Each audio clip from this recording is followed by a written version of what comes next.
Meus amados irmãos, eu vos cumprimento com a santa e gloriosa paz do nosso amado Salvador Jesus Cristo. Aqui quem vos fala é o vosso amigo, pastor Daniel Rosa Dutra. No próximo domingo, estudaremos a 13ª lição deste trimestre. A última lição, que tem como título Resistindo às Sutilezas de Satanás. E a leitura diária desta segunda-feira, dia 19 de setembro de 2022, foi intitulada pelo nosso comentarista como Cristo, como o centro da nossa vida.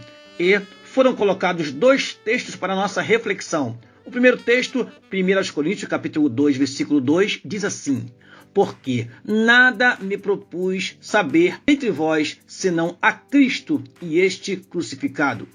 E o segundo texto, Atos dos Apóstolos, capítulo 8, versículo 5, diz assim: e descendo Filipe, a cidade de Samaria, lhes pregava a Cristo.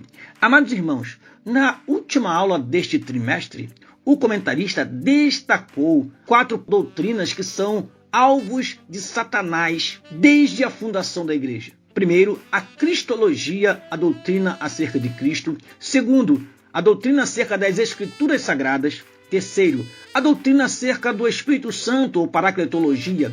E a quarta e última, a doutrina acerca da igreja, ou eclesiologia. Quanto à cristologia, nos primeiros séculos da igreja, muitos foram as investidas do inimigo contra a dupla natureza de Cristo. Satanás tentou de todas as formas fazer com que as pessoas duvidassem da sua divindade, que ele era 100% Deus, e da sua humanidade, que ele era 100% homem.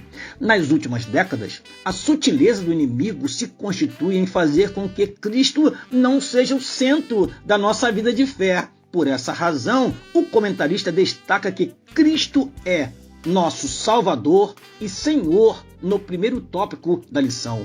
Em um tempo dominado pela influência de filosofias e ideologias diversas, no qual a religiosidade e a espiritualidade difundida através das mídias sociais tentam a todo custo igualar o cristianismo às demais religiões e credos, e o homem tende a aceitar qualquer profissão de fé como verdade entre muitas verdades, é imprescindível proclamar como Pedro: em nenhum outro há salvação, porque debaixo do céu nenhum outro nome há dado entre os homens pelo qual devamos ser salvos. Atos capítulo 4, versículo 12.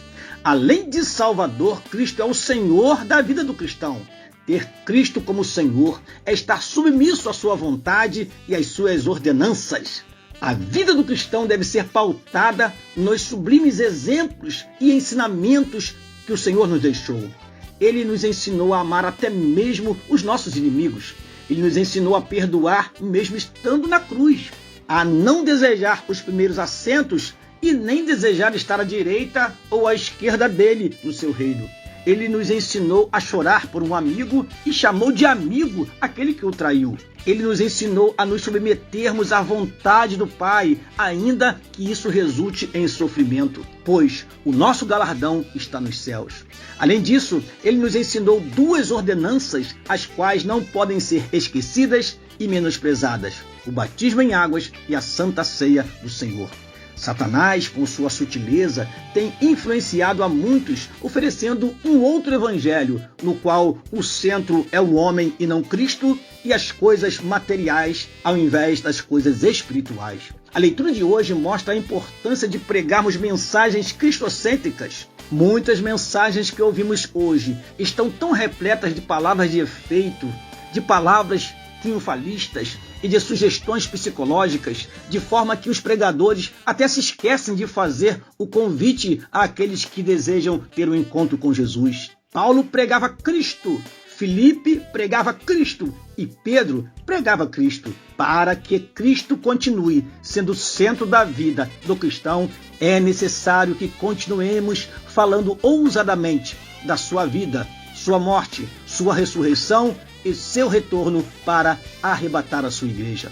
Outras mensagens têm colocado sobre Deus toda a responsabilidade da salvação, o que tem distorcido o ensino sagrado sobre a graça divina. Sendo assim, muitos estão banalizando a graça e vivendo uma vida cristã sem o comprometimento de andar em santidade e temor. Deus vos abençoe, em nome de Jesus. Amém.